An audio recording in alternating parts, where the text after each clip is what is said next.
So, good afternoon, everyone. Good afternoon. So, we will going to present about the case study of Luntian Multi-Purpose Cooperative in Barangay Lalaig, Yaong, Quezon City, Philippines, a vertical integration approach. So, the Luntian Multi-Purpose Cooperative located in Chaong, Quezon, Philippines. The Luntian Multi-Purpose Cooperative focused more on feed production as well as hog fattening. The LMC applied the vertical integration to develop the cooperative. They have their member as their primary customer of their feeds. The cooperative business activity include also meat shop, granting of production loan, microfinance, mobilization of saving deposits, aside from feed milling and hog fattening. Different agency, industries, organization, and private institution provide trainings, seminars, assistance, as well as credit for the cooperative. The aim of the study was to determine the present and discuss the noteworthy business issues of Luntian Multi-Purpose Cooperative. Evaluate the business environment prevailing at a particular time of this case. Assess the cooperative performance in terms of the four business functions. Define the problem relevant to the business issues being studied. The study used primary and secondary data. Primary data were gathered through interviews with the key personnel managers and other informants of the Luntian Multi-Purpose Cooperative in order to obtain response regarding the overall status of the cooperative, including its problem and plans. The second data were taken from the files and documents, especially the history, background, information, and financial statements. Other data were taken through research materials such as books, unpublished special problems, and from some government institution.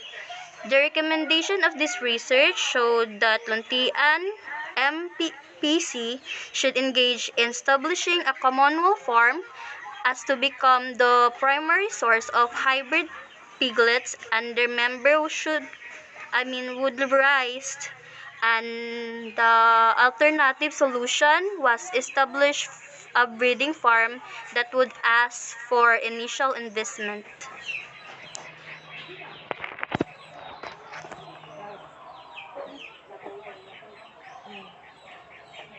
Kuan. Material and method. Research design. Descriptive research design was employed. This design determined the patterns or characteristics of variables in a particular instances or event. As study needed some profiles including personal and socio-economic profiles of the members of the cooperative. Descriptive research design was useful. It was also useful in assessing the core business function, namely marketing, personal, and finance. Research instrument. Research instruments used in this study includes questionnaires or interview schedules. This will be used to have information about the insight of the manager, board of directors, committee, heads, and members that lead to some business and problems that the cooperative is currently facing. Method of data collection. Study used primary and standard Primary data were gathered through interviews with the key and other personnel, managers, and other informants of the Luntian Multi-Purpose Corporation in order to obtain responses regarding the overall status of the cooperative, including its problem and plans. Secondary data were obtained from files and documents that the cooperative provided to the researchers, especially the history, background information, and financial statements. Other data were taken through research materials such as books, unpublished special problems and from some government institutions. Mayors in agreement with this, there was no assurance in the quality of leaflets.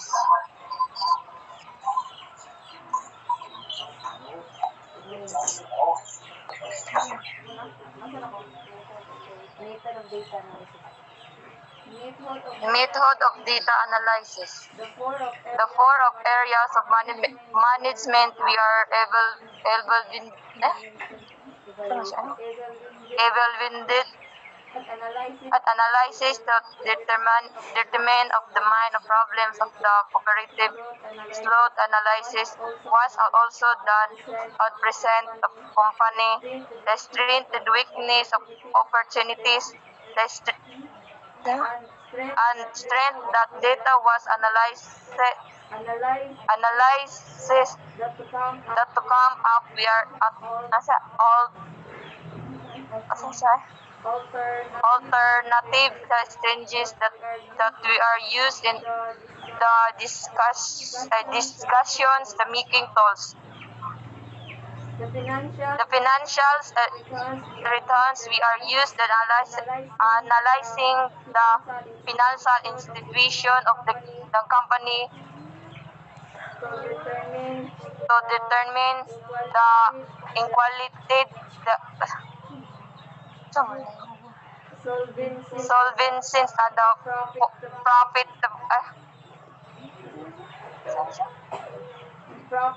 profit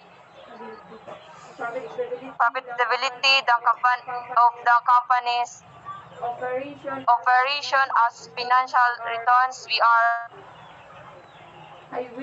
aware correlated and interpreted the cooperatives performations was as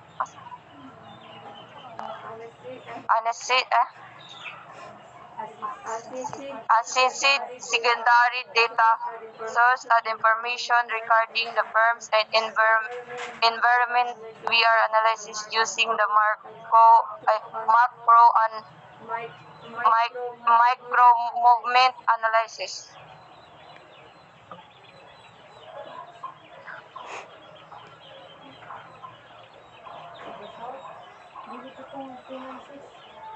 Uh, Finance. Finance. The cooperative source of fund were mainly come from the other for the members' contribution. They also had loans from the Land Bank of the Philippines and to other organizations as an alternative source of funds for the activities of the cooperative.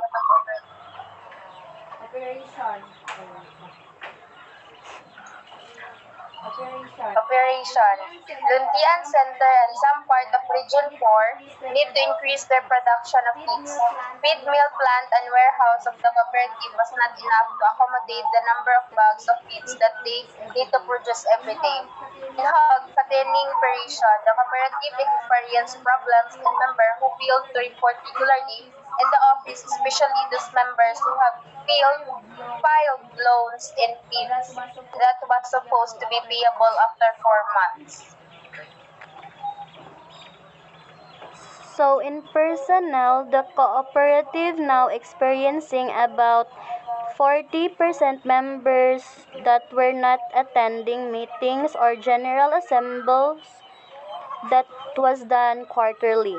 This would affect the awareness of the member regarding the cooperative activities and their policies. The cooperative also had a poor handling of accounting on internal auditing process. At present, the cooperative still hires an accountant or auditor who assess the committee in charge of accounting and auditing.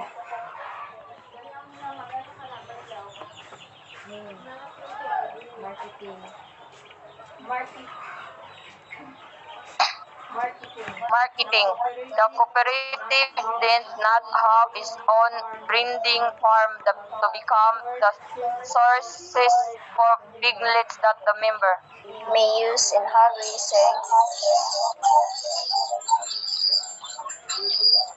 With this, there's no assurance in the quality of the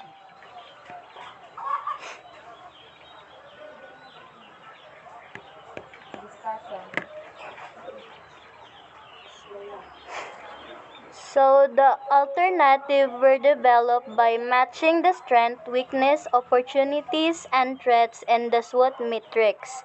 In this case, all alternatives were derived based on the major problem that was identified. Since the cooperative is currently experiencing a decreasing patronage from its member and has a problem regarding the marketing and production efficiency of its product and services, it will definitely affect the profitability performance of the cooperative. For this problem, the researcher came up with the following alternatives. First is the diversification of offering new services for member. Second, backward integration I insourcing the I mean backward integration in sourcing of the raw materials for feed production.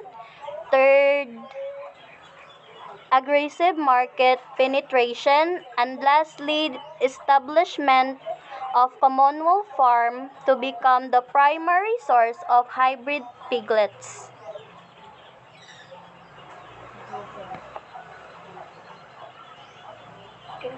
conclusion and recommendation.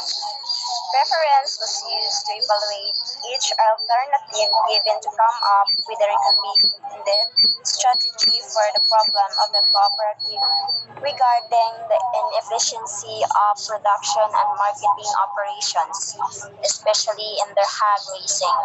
It was recommended that Lunti and MPC should engage in establishing a communal farm as to become the primary source of hybrid piglets that their members will raise. The alternative ranked the highest among the other alternatives as they were evaluated according to the criteria. This alternative was chosen for being the most beneficial to farmer members since they will be assured of the quality of piglets they will raise. Since the chosen alternative will not only benefit the cooperative but also the farmers' members, this will also simply ease the implication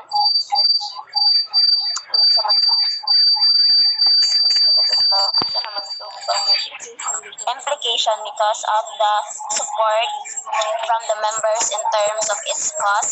Establishing a breeding farm would ask for initial investment in the long run.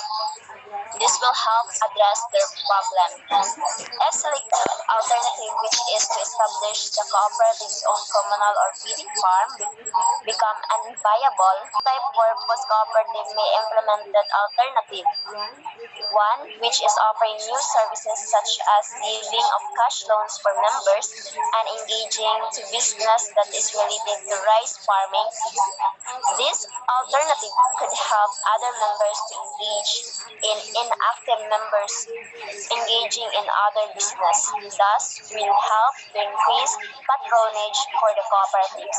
This service gives additional income for the cooperative and will improve the current performance of cooperative in terms of their services given to their members as well as to non-members. So that would be all. Thank you. I hope that everyone understands the case study example. Thank you and God bless. Thank you everyone. Bye. The end of our